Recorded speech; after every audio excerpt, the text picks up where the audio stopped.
Ang nagawa ni Duterte ay napataas siya ang presyo ng lahat ng bilihin. Siya po ang may kasalanan kung bakit tumaas ang lahat ng bilihin sa buong Pilipinas.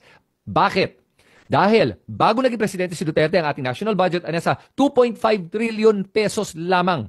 Nung naging presidente siya at pag-alis niya, nagbilang presidente sa kanyang termino, umabot na ng over 5 trillion pesos ang national budget. Hindi lang yon ang nagpataas ng presyo ng bilihin ay dahil bago si Duterte naging presidente, yung ating national debt ay nasa around 5 trillion pesos. Pag alis si Duterte, umabot ng 14 trillion pesos ang utang ng Pilipinas.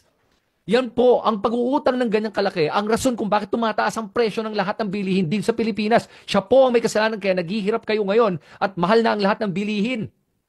Oh, yan ang ginawa niya. Sa kanya mo sisihin nyo dahil yan ang katotohanan. Those are facts. That's data. Sa mga nagsasabi naman, ginawa niya yan during the pandemic, nung panahon ng pandemya. Okay, debunk natin to ngayon na para sa kaalaman nyo. Pwede nyo gamitin to, snippet nyo tong video na to para ikalat yung gusto nyo. Nung panahon ng pandemya, umutang siya ng about 2 trillion pesos. Sorry, excuse me, hindi 2 trillion. Nung 2022, 2023, umabot pala ng 5 trillion pesos. Okay? Yung mga 2 taon yun, inutang niya around 5.4 trillion pesos if I'm not mistaken. Alam mo ba magkano lang ginastos niya doon para sa pandemya? 540 billion pesos. 1/10 nung sa inutang niya. Oh, asa nagpunta yung ibang pera na yun na inutang niya? Ha? Kaya huwag tayong magbobolahan dito. Huwag na tayong maging mangmang. Yun ang sinasabi ko lang.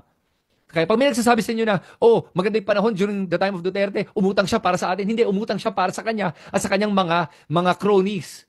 Okay? Na hindi man lang Pilipino. Lahat yan mga dayuhan. Huwag natin kakalimutan yon. Okay? So, malinaw